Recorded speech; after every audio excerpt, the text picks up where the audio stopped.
लोग अक्सर पूछते हैं ये कश्मीर के बारे में कि कश्मीर है क्या।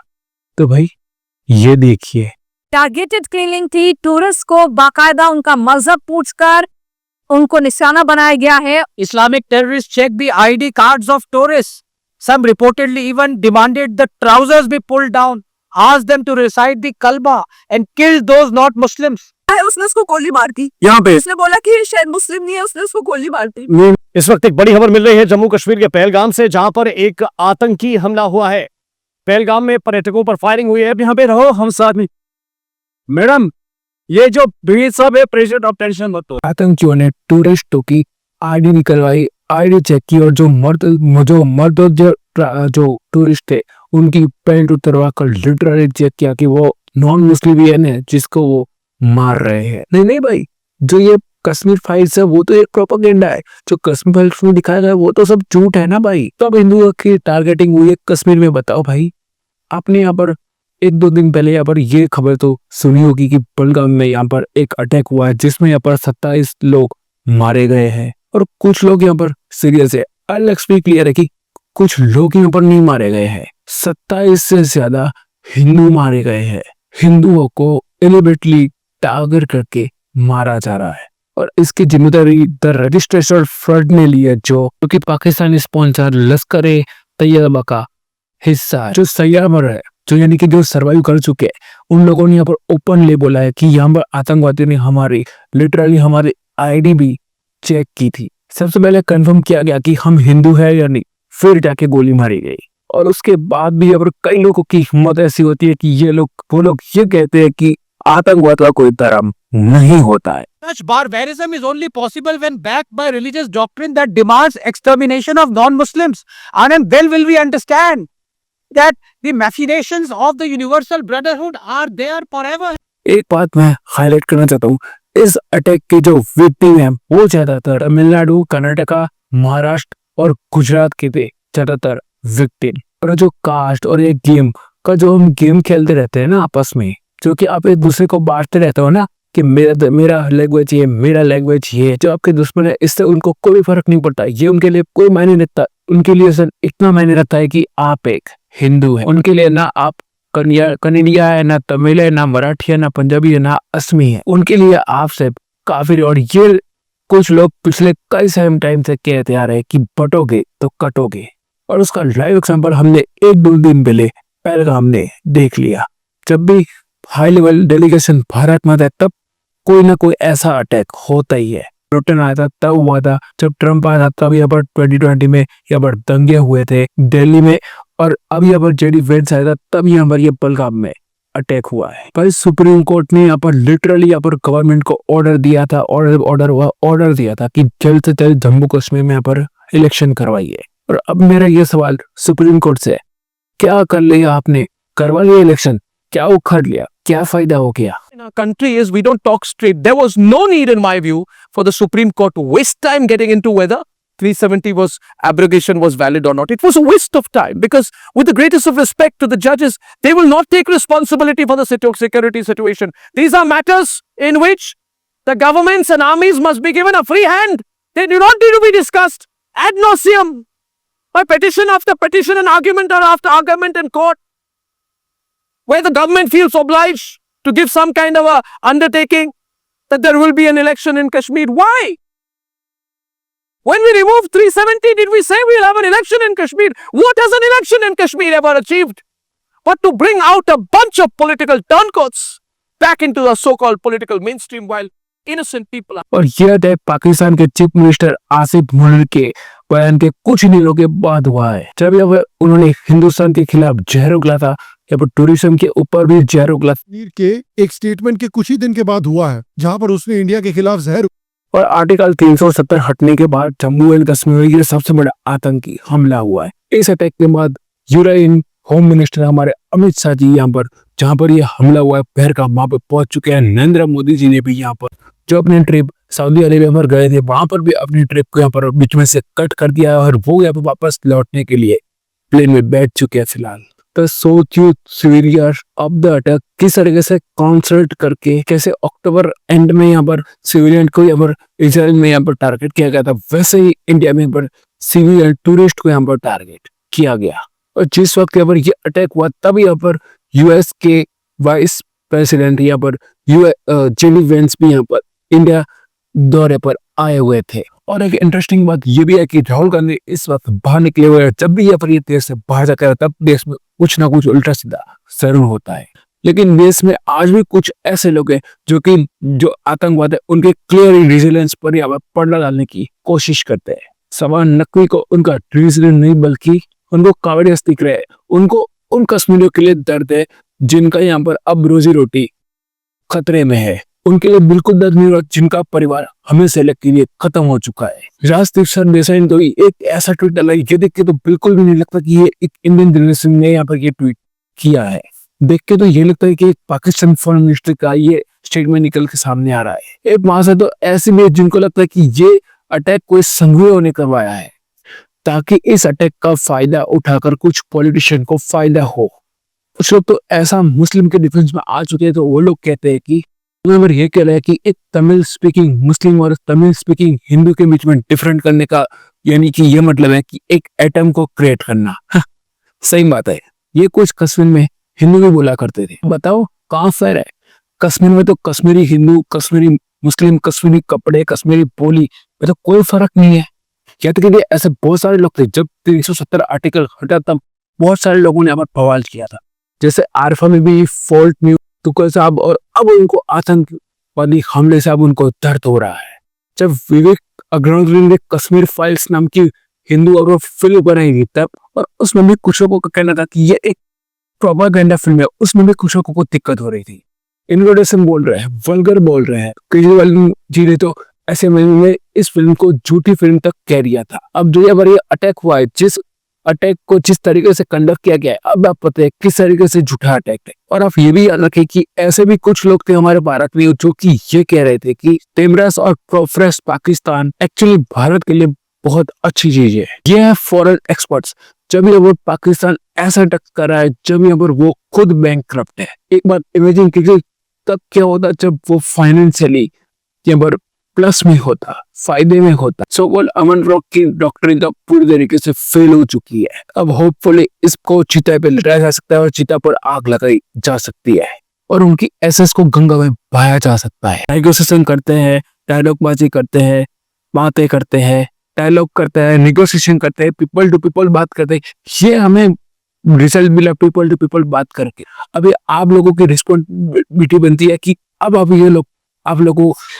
आप लोगों की ये रिस्पॉन्सिबिलिटी बनती है कि आप इस अटैक को याद रखें और जितने भी इस अटैक से रिलेटेड वीडियो निकल के आता है सोशल मीडिया पर, आप उनको जाकर देखिए और इस अटैक को आप हमेशा याद रखें। अब साला कोई भी अवन की आशा की बात करे तो उसको बॉयकॉट करना जरूरी है। ना हमें किसी प्रकार का स्पोर्ट्स में पाकिस्तानी चाहिए, ना हमारे बॉलीवुड में पाकिस्तानी एक्टर, पाकिस्तानी सिंगर चाहिए।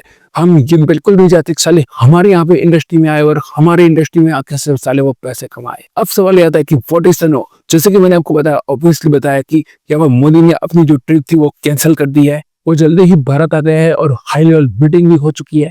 यहाँ पर अमित शाह जो है वो यहाँ पर कश्मीर पहुंच चुके हैं जहां पर ये हमला हुआ है। हाई लेवल सिक्योरिटी के साथ यहाँ पर वो एक बड़ी मीटिंग हो चुकी है। अब लगता है कि इंडिया बहुत अच्छे तरीके से जवाब देगा पाकिस्तान को। देखिए फिलहाल हमें ये नहीं पता कि अभी यहाँ पर इंडिया यहाँ पर पाकिस्तान पर किस तरीके से यहाँ पर रिस्पॉन्स करेगा, ये तो हमें नहीं पता। लेकिन जब यहाँ पर धीरे धीरे जैसे यहाँ पर रिस्पॉन्स होगा वैसे वैसे हमें यहाँ पर पता लगता जाएगा ये हमला इमीडिएटली भी हो सकता है। लेकिन एक दिक्कत यहाँ पर यह भी है जो कि 370 आर्टिकल हटने के बाद भी सॉल्व नहीं किया गया है, जो कि है जम्मू एक अलग स्टेट है, कश्मीर एक अलग स्टेट है। जम्मू इससे सारा टिकट्स भुगत रहा है क्योंकि कश्मीर को जम्मू से जोड़ दिया गया है। सारा का सारा पोलिटिक पावर कश्मीर में होता है, सारा का सारा मीडिया अटेंशन यहाँ पर कश्मीर में होता है, सारा का सारा government fund, political fund Kashmir खा जाता है। जम्मू के पास क्या बचता है? बाबा जी का ठल्लू। प्रॉब्लम का रिजल्ट अब सोल्यूशन ये है कि जम्मू को यहाँ पर अब एक अलग से यहाँ पर जम्मू सारा टिकट्स इसलिए भुगत रहा है क्योंकि कश्मीर को उससे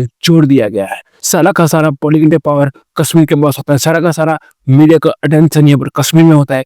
जम्मू के पास क्या बचता है? बाबा जी का ठुल्लू। अगर आपको जम्मू को एक अलग सेपरेट यहाँ पर हाई लेवल का स्टेट बनाने तो आप क्या करिए कि एक जम्मू को अलग स्टेट बनाइए, वहां पर एक फ्रेश इलेक्शन करवाइए, उनको फ्रेश फंडिंग दीजिए ताकि वो अपने तरीके से वो यहाँ पर और वहां पे जो उनकी ग्रोनेस है उनकी गवर्नमेंट पर छोड़ दीजिए ताकि वो अच्छे तरीके से वो यहाँ पर ग्रो हो सके और उनको यहाँ पर एक फ्रेश फंडिंग गवर्नमेंट भी मिलनी चाहिए और जब जाके वो यहाँ पर इतना ज्यादा ग्रो कर पाएगा बिना कश्मीर के इंटरफेयर के। जब यहाँ पर वो इतना ग्रो कर पाएगा बिना कश्मीर के इंटरफेयर के, इस तरीके से लद्दाख को भी अलग बनेगा और कश्मीर को भी अलग बने बाय कंट्रोल दिल्ली। ना उन्होंने कभी देश के खिलाफ नारा लगाया, ना कभी यहाँ पर ना पाकिस्तान से कभी प्यार दिखाया है, ना सेपरेटिज्म दिखाया है। सारा देश से इतना वफादार रहने का ये रिजल्ट मिलता है। यानी कि कश्मीर को अब अलग स्टेट बना दी थी, जम्मू में जो इलेक्शन करवा के क्या हो गया ये तो हम सबने देख ही लिया। जो लोग पहले इस सेपरेटिज्म का बोलबाला करते थे वही लोग अब अभी यहाँ पर पावर में है। क्या ही उखाड़ लिया उन्होंने और क्या ही फायदा ऐसी डेमोक्रेसी का। देखिए भाई, ऐसे स्टेट पर सेंट्रल गवर्नमेंट का कंट्रोल होना चाहिए। और एक और चीज वहां पर जरूरी है जो कि अनफॉर्चुनेटली अभी हम वहां पर देख ही रहे हैं और उससे बचने का हमारे पास और कोई रास्ता नहीं है, विच इज की कश्मीर की डेमोक्रेसी को रीबैलेंसिंग करनी for civilisation point of view and national security point of view. Bharat का कोई भी बॉर्डर सिक्योरिटी एरिया जहां पर मेजोरिटी मुस्लिम बचाती है वहां पर हर बार कोई ना कोई प्रॉब्लम क्रिएट होती ही रहती है, उसके सिविलाइजेशन के लिए और नेशनल सिक्योरिटी के लिए। और ये चीजें हम पाकिस्तान और बांग्लादेश में तो देख ली, ये बॉर्डर एरिया है और यहाँ पर भी हमने ये चीज देख ली है।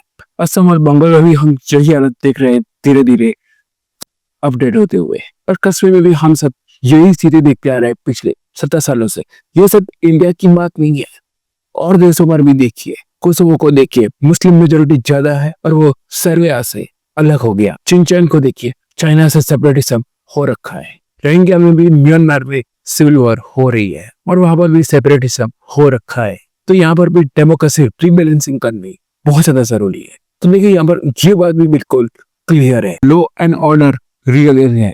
तो आप एक बात गौर करिए, जम्मू एंड कश्मीर जो कि एक heavy light military base area है, जहां पर इतनी स्ट्रॉन्ग सिक्योरिटी आर्मी से इतना पुलिस का घेरा रहता है, वहां पर हर गली हर नुक्कड़ पे आपको पुलिस या फिर आर्मी जवान देखने को मिलेंगे। वैसे वहां उस जैसे जैसे स्टेट में वहां पर पहलगाम जैसे हैवी विजिटेड टूरिस्ट प्लेस में इतना बड़ा टेररिस्ट अटैक हो गया और ये कोई छोटी बात नहीं है। This is serious lands intelligence and security. यहाँ पर और देखिए आर्मी या पुलिस है, उन पर सवाल उठाना बहुत ज्यादा जरूरी है। देखिए आर्मी पर उंगली उठाना तो बहुत आसान बात है, लेकिन हमें यहाँ पर जो ग्राउंड रियलिटी है उसको भी हमें यहाँ पर समझना बहुत ज्यादा जरूरी है। देखिए यहाँ पर जो बॉर्डर एरिया है, यानी कि जो जम्मू कश्मीर और पाकिस्तान का जो बॉर्डर है, तो वहां पर ये हैवी माउंटेन्स वाला बॉर्डर है और वहां पर एक ऐसी जगह है जहां से जो टेररिस्ट है वो आसानी से इंडिया में एंटर कर सकते हैं।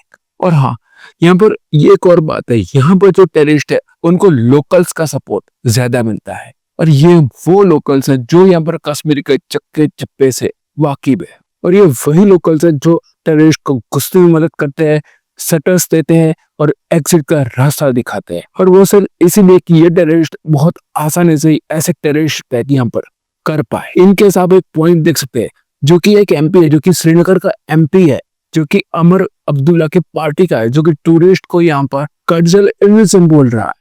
ये जो चल रहा है इस वक्त जिसे टूरिज्म कहते हैं, ये टूरिज्म नहीं है मेरी नजर में ये कल्चरल इन्वेजन हो रहा है बाय पर्पस। देखिए भाई, एक बात साफ है, जब तक कश्मीर में यहाँ पर मुस्लिम मेजोरिटी ज्यादा है तब तक यहाँ पर सेपरेटिज्म, रेकलाइजेशन और माइनॉरिटी के खिलाफ हिंसा कभी भी खत्म नहीं होती और इसे बदलना पड़ेगा। अगर कश्मीर को यूनियन गवर्नमेंट के अंदर लाया जाता है तो उनको डेमोग्राफी रीबैलेंसिंग करनी पड़ेगी। चाहे आप एक्स सर्विस में हो, जो कि आप जम्मू एंड कश्मीर में आप पहले ही काम कर चुके हैं, यानी कि आप वहां पर ऑलरेडी सर्विस कर चुके हैं, तो आप उनको वहां पर जमीन मकान देकर वहां पर आपको उनको सेट करना चाहिए और उनको एक सर्टिफिकेट भी देना चाहिए, यानी कि आपको डोमेन का सर्टिफिकेट भी देना चाहिए। बिहार के जो ऐसे लोग हैं जो कि वहां पर अपना घर-बार छोड़ के वहां पर जैसे जा रहे हैं, तमिलनाडु कर्नाटक जैसे स्टेट में जा रहे हैं, तो उनको वहां पर कश्मीर भेज दीजिए, उनको काम प्रोवाइड कीजिए, एक्स मैन के थ्रू वहां पर उनको ट्रेनिंग दीजिए, या तो उनको आर्म्स ट्रेनिंग दीजिए या फिर आर्म्स प्रोवाइड कीजिए ताकि वो सेल्फ डिफेंस के लिए लड़ सके। या तो मेटल स्पेट पे घर वापसी हो, या तो वहां पर सिर्फ हिंदू ही सेटल हो। बिना ऐसे डेमोक्रेटिक रीबैलेंसिंग के वहां पर जो फंडिंग की जो प्रॉब्लम है वो तो ऐसे सॉल्व नहीं होने वाली, क्योंकि देखिए ये एक पॉलिटिकल प्रॉब्लम नहीं है, एक सिविलिस्ट प्रॉब्लम है, ये पब्लिकली प्रॉब्लम है और ये एक रेगुलेशन प्रॉब्लम है। देखिए बात आती है कि पाकिस्तान के साथ क्या करा जाए। देखिए कड़ी निंदा है इस पर जल्द से जल्द इस पर एक्शन लेना बहुत ज्यादा जरूरी है, क्योंकि आप पब्लिक यहाँ पर गुस्सा देख सकते हो सकता है आपके दिल में भी गुस्सा हो जैसे मेरे दिल में गुस्सा है, और शायद हो सकता है कि गवर्नमेंट यहाँ पर कुछ प्लान कर भी रही हो, और जैसे कि कर भी रही है, क्योंकि पाकिस्तान को उसकी औकात दिखाना जरूरी है, क्योंकि उसको पता लगना चाहिए क्या होता है जब आप इंडिया को आंख दिखाने की कोशिश करते हो, जब सिविलाइजेशन के को आके आप छेड़ते हो, मारते हो, तो उस वक्त क्या अंजाम होता है पाकिस्तान को बहुत अच्छे तरीके से पता लगना चाहिए। देखो भाई, किसी तरीके से यहाँ पर आपको एक्शन तो लेने पड़ेगा, चाहे वो आर्मी एक्शन ले या फिर अननोन गवर्नमेंट, चाहे कोई बड़ा यहाँ पर टारगेट सेट करके कोई बड़ा एक्शन ले, कुछ बड़ी चीजों को साफ कर दे, या फिर बलूचिस्तान को बिल्कुल भी फ्री कर दे। देखिए, आपको यहाँ पर एक बात ध्यान रखनी बहुत ज्यादा जरूरी है कि ये अटैक उस टाइम पर हुआ है जब यहाँ पर अमेरिका के वाइस प्रेसिडेंट भारत में थे, जब ये हमला हुआ था, और अमेरिका यह सब कुछ देख रहा था कि भारत में क्या हो रहा था। तो अमेरिका को दिखाना बहुत ज्यादा जरूरी है कि इंडिया एक स्ट्रॉन्ग कंट्री है, और जब उसके साथ ऐसा होता है तभी हम पर वो कैसे जवाब दे सकता है, उसको दिखाना बहुत ज्यादा जरूरी है। अगर इंडिया को दिखाना है कि वो किस तरीके से यहाँ पर बदला ले सकते हैं, किस तरीके से उनको एक्शन करके दिखा सकते हैं कि वो पाकिस्तानी नहीं, जो भी उनके दुश्मन है सभी डर जाए कि अगली बार हमला करने से पहले 100 बार सोचे, तो उनको एक बड़ा एक्शन लेना बहुत ज्यादा जरूरी है।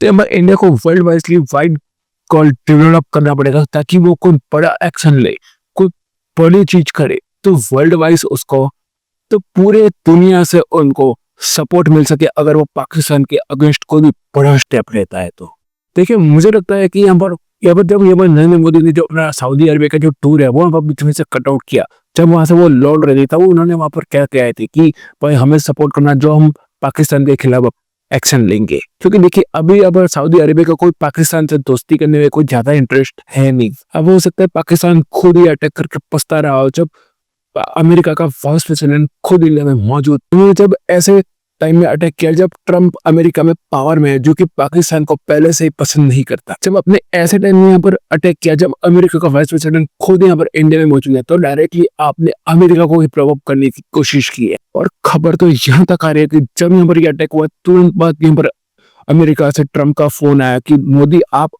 जो करना है एक्शन जो लेना है लीजिए, पाकिस्तान के जो टेररिस्ट अटैक हुआ है उसके खिलाफ हम आपके साथ है।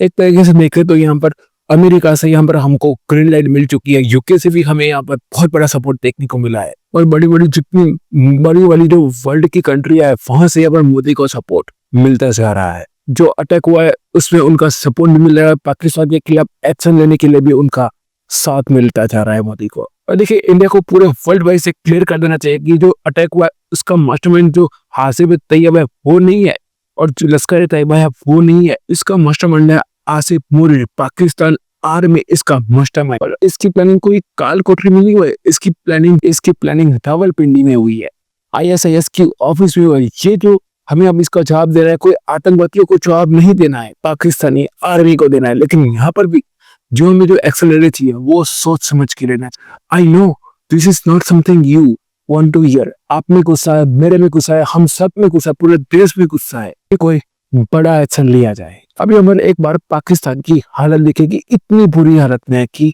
बलूचिस्तान ऑलमोस्ट फ्री हो चुका है, केपी के भी पाकिस्तानी तालिबान ने यहाँ पर उनकी बचाए रखी है, और इसलिए उनको अब ऐसा एक्शन चाहिए, कुछ ऐसी चीज चाहिए जिसकी वजह से पब्लिक पाकिस्तानी आर्मी को सपोर्ट करे। और हो सकता है कि पाकिस्तान ये चाहता हो कि इसके रिस्पॉन्स में इंडिया को रिएक्ट करे और उनके खिलाफ युद्ध कर दे। अगर मान लीजिए युद्ध हो जाता है तो वो उनकी पब्लिक को बोल सकते कि देखिए हम है जब भी तुमको इन जैसे कातिलों से बचा सकते हैं। और सिर्फ पाकिस्तान ही नहीं, चाइना भी शायद यही मौका देख के बैठा हो कि इंडिया और पाकिस्तान का कब यहाँ पर वॉर हो, कब हम पाकिस्तान का साथ देकर नॉर्थ से हमला करते। अब देखिए, मुश्किल का अब होगी, पाकिस्तान और चाइना दोनों तरफ से वॉर होगा तो दोनों तरफ पहुंचना थोड़ा नामुमकिन सा हो सकता है, तो थोड़ी टाइट सिचुएशन हो सकती है इंडिया की। देखिए, हमें यहाँ पर यह भी सोचना होगा कि long term security, national security Bharat के लिए क्या क्या होगी। देखो भाई, मैं तो यहाँ पर क्या बोल सकता हूँ, ये जो मैं कैमरे के सामने बोल रहा हूँ, जो मैं घर में बोल रहा हूँ, यहाँ पर स्टूडियो में बोल रहा हूँ, जो काफी सारे लोग ऐसे हैं जो कि अपने ऑफिस या फिर घर में बैठ के एसी में बैठ के बोल रहे, जाओ भाई पाकिस्तान में जाओ और पाकिस्तान की ईंट से बचा दो या फिर पाकिस्तान को ही अपना बना दो। It things are not as the easy. मैं भी ये कहता हूँ कि बड़ा एक्शन लेना चाहिए, लेकिन ये भी क्लियर होना चाहिए कि यानी कि अब भारत को पाकिस्तान का डिक्लेरेशन कर देना चाहिए, क्योंकि जब तक यहाँ पर ये पाकिस्तान एग्जिस्ट करेगा तब तक भारत को या फिर कश्मीर को कभी भी यहाँ पर प्रॉपर लेग पीस देखने को नहीं मिलेगी। पाकिस्तान का डिक्रेटेशन ही भारत का मेन फॉरेन पॉलिसी ग्रेंस होना चाहिए। पीओके अपनी साइड आए, बलूचिस्तान अलग हो, सिंध अलग हो और पक्कोस्तान अलग हो। देखिए पाकिस्तान फिलहाल बौखलाया हुआ है, क्योंकि उनको अभी क्या है कि उनकी जो इकोनॉमी है वो पूरी तरीके से खत्म हो चुकी है। वहां पर कटोरा लेके सब लोग घूम रहे हैं। जो बलूचिस्तान है वो ऑलमोस्ट आजाद हो चुका है और केपीके में उनकी लगी पड़ी है, क्योंकि वहां पर जाते हैं तो वहां के लोग भी उनको बचा कर वापस भेज देते हैं, ताकि वहां के लोगों का और भारत के लोगों का और सारी दुनिया का लोगों का ध्यान डिस्ट्रैक्ट हो और उनकी तरफ वहां पे जाए और उनको पता चले कि पाकिस्तान की एक्चुअल प्रॉब्लम क्या है। और जब अभी ये वीडियो देख रहे होंगे तब हो सकता है 1 से 2 दिन निकल चुके होंगे, लेकिन ये वीडियो तब शूट हो रहा है जब यहाँ पर ये टेररिस्ट अटैक हुआ है। आज शाम को ही ये अटैक हुआ है। देखिए यहाँ पर देखने जाए तो यहाँ पर रिस्पॉन्स हमारे लिए मिलिटरीली है और रिस्पॉन्स हमारे लिए पॉलिटिकली, क्योंकि यहाँ पर जब तक पॉलिटिकल से जब तक यहाँ पर आदेश नहीं आता तब तक यहाँ पर हम कुछ भी नहीं कह सकते। खैर इससे तो कोई फर्क नहीं पड़ता, लेकिन हमें हमारी मिलिट्री पर पूरा भरोसा है। देखिए खैर मुझे तो हमारी इंडियन देश की आर्मी पर पूरा भरोसा। देखिए यहाँ पर बहुत सारे कॉल्स आ चुके हैं, बहुत सारे ग्रुप्स आ चुके हैं, बहुत सारे ऐसे लोग भी आ चुके हैं जो कि अपने आप को नेशनलिटी कहलाते हैं। वो यहाँ पर आके प्रोटेस्ट करना चाहते हैं। करिए आप प्रोटेस्ट, कोई दिक्कत नहीं। हमने ऑलरेडी अब श्रीनगर में प्रोटेस्ट देख ही लिया है। क्या ये पाकिस्तान अच्छी तरीके से जानता है कि ये जो प्रोटेस्ट होंगे उसके बाद फिर नेशनल से जाकर नेशनल पाकिस्तान कम्युनल बन जाएंगे? ठीक है भाई, सीधी सी बात है कि पाकिस्तान नेचुरली कमिशनली यहाँ पर यही चाहेगा कि हमारे देश में ऐसे प्रोटेस्ट हो जिसकी वजह से वायलेशन हो उसके अंदर, और फिर उसका जो मकसद है आईडी कार्ड देकर टूरिस्ट को मार देने का जो मकसद है वो सक्सेस हो जाए। क्योंकि जब यहाँ पर प्रोटेस्ट में वायलेशन होंगे तभी अब लोग एक दूसरे को मार देंगे और पाकिस्तान का जो मकसद है वो सफल हो जाए। अब बात करते हैं मिलिट्री की। मिलिट्री जो कि हमारे भारत देश की है वो बहुत स्ट्रांग है, जिन्होंने यहाँ पर एयर स्ट्राइक या पर सर्जिकल स्ट्राइक जैसे सक्सेसफुल स्ट्राइक्स करके हमें अच्छी तरीके से दिखा दिया है। तभी जाके पाकिस्तान ऐसे अटैक कर रहा हो। आई गेस ये कैसे अचीव किया जाए? कुछ लोग कहते हैं कि इंडिया को इजराइल जैसा अग्रेसिव होना चाहिए, पाकिस्तान के साथ वैसा ही व्यवहार करो जैसे इजराइल गाजा के साथ करता है। देखिए पहली बात तो यहाँ पर अगर ये देखने जाए कि गाजा जैसा हाल हम करने थे तो पहली बात यहाँ पर प्रॉब्लम निकल के ये आती है कि जो उन दोनों की बॉर्डर है वो फ्लैट लाइन पे है और हमारी जो बॉर्डर है इंडिया पाकिस्तान की वो माउंटेन में है, फॉरेस्ट में है, रिवर्स में होके गुजरती है। गाजा के पास तो न्यूक्लियर वेपन्स नहीं है, पाकिस्तान के पास न्यूक्लियर वेपन्स है। इजराइल में ऐसा लोग बिल्कुल भी नहीं है वहां पर जो कि गाजा के लोगों को वहां पर रहने दे, आतंकवादियों को वहां पर रहने दे। लेकिन कश्मीर में हमारे भारत देश में ऐसे बहुत सारे सिविलियंस हैं जो कि आतंकवाद को ही सपोर्ट करते हैं और उनको वहां पे रहने के लिए भी जगह देते हैं और रास्ता भी उनको दिखाते हैं, रोड मैप की। ग्राउंड रियलिटी है कश्मीर की और इजराइल की दोनों अलग। और हाँ, इंडिया को 100% बड़ा एक्शन लेना चाहिए, क्योंकि जो यहाँ पर अभी भारत में कश्मीर में जो हुआ है और अब हमें यहाँ पर पूरी तरीके से शांति चाहिए, तो अब हमें यहाँ पर एक ही चीज करनी होगी कि पाकिस्तान के पूरी तरीके से टुकड़े कर देने होंगे। भले पाकिस्तान हमारा बेटा है फिर भी हमको उनको खत्म कर लेना पड़ेगा। दूसरी बात है वो ये है कि पूरी तरीके से जम्मू एंड कश्मीर का फिर से पूरा का पूरा एक फैब्रिक तैयार करना पड़ेगा। जम्मू को एक अलग स्टेट कर दीजिए, कश्मीर को एक अलग स्टेट कर दीजिए, क्योंकि दोनों का अगर आप डेमोक्रेसी दे देंगे तो वो अच्छे तरीके से वहां पर ग्रो कर पाएंगे। और दोनों जगह पे हिंदू स्ट्रांगली वहां पर रहने बहुत ज्यादा जरूरी है। ये बहुत बढ़ेगा कश्मीरी एक्सट्रीमिज्म के खिलाफ और भारत का एक बैकबोन भी बन जाएगा। कश्मीर का जो करंट पॉलिटिशियन लीडर जो है उसका जो पूरा का पूरा जो यहाँ पर जो चल रहा है उसको पूरी तरीके से खत्म करना पड़ेगा, क्योंकि उसके अलावा हमारे पास कोई भी ऑप्शन नहीं है, कोई भी जरूरी नहीं है वहां पर चुनाव कराने की। जब तक वहां पर हिंदू बराबर और मुस्लिम बराबर नहीं हो जाए तब तक वहां पर इलेक्शन करने की कोई भी जरूरत नहीं है। भारत को यहाँ पर एक बात पर फोकस करनी चाहिए, पाकिस्तान को पूरी तरीके से बैंकक्रप्ट करने के लिए, बलूचिस्तान को आजाद करने का, पीओके को अपने पास वापस लेने का, फलस्तीन को यूज करने का। और ये भारत का अगले 4 साल का नेशनल गोल होना चाहिए। और ये तब तक करना पड़ेगा जब तक ट्रम्प पावर में, क्योंकि ट्रम्प एक इंडिया सपोर्टेड आदमी है और पाकिस्तान से नफरत भी वो करता है। और अगर आपने ट्रम्प के लिए ये चीज नहीं की तो पता नहीं अब कब ये ऐसा मौका आपके हाथ में आएगा। और पाकिस्तान को स्ट्रॉन्ग जवाब देना जरूरी है। और हाँ, ये जो लोग कास्ट और लैंग्वेज के नाम पे जो लड़ते रहते हैं ना, उनको आपको बोलना पड़ेगा आप गुजराती हो, पंजाबी हो, मराठी हो, बिहारी हो, बांग्ला हो, उनसे कोई फर्क नहीं पड़ता इन लोगों को। उनके लिए सिर्फ आप एक काफिर है। जब ये हमारे आतंकी लोग या फिर आइडेंटिफाई करके हिंदू लोग को मारते हैं, तब हम तुम पंजाबी हो, गुजराती हो, जाट हो, ठाकुर हो, उससे कोई भी फर्क नहीं पड़ता। तब अब आपको यहाँ पर क्या करना चाहिए, अब आपके लिए सबसे पहले सिविलाइजेशन आपके लिए आना चाहिए, इसके बाद तुम्हारा भाषा जात वगैरह आता है। क्योंकि ये जो कश्मीर में जो चीजें हुई वो आप सबके लिए एक इशारा है कि अगर आप ऐसे ही लड़ते रहे तो फ्यूचर में हो सकता है आपके स्टेट में भी ऐसा हो सकता है। और इसमें आप लोगों से पूछना चाहूंगा कि अगला स्टेप भारत का क्या होगा? क्या वो पाकिस्तान के खिलाफ एक वॉर अनाउंस कर लेंगे या फिर से एक्शन लेकर स्ट्राइक कर दी जाएगी? आपको क्या लगता है भारत क्या एक्शन लेगा? मुझे कमेंट करके जरूर बताएं। जो विक्टिम हुए हैं, जो लोगों की जिन लोगों की जान गई है, देखिए जो लोग भी इस हादसे में मारे गए हैं उन लोगों के लिए मैं दिल से दुख व्यक्त करता हूँ। दिल से मेरी उनको श्रद्धांजलि है। आप सब सेफ रहे, हैप्पी रहे, हेल्दी रहे, यही मेरी कामना है। और जो लोगों की इस हादसे में मौत हुई है उनको भगवान उनकी आत्मा को शांति दे। मैं आपको मिलता हूँ ऐसे अगले वीडियो के साथ। वीडियो पसंद आए तो वीडियो को आगे शेयर जरूर करिएगा। तब तक के लिए जय हिंद।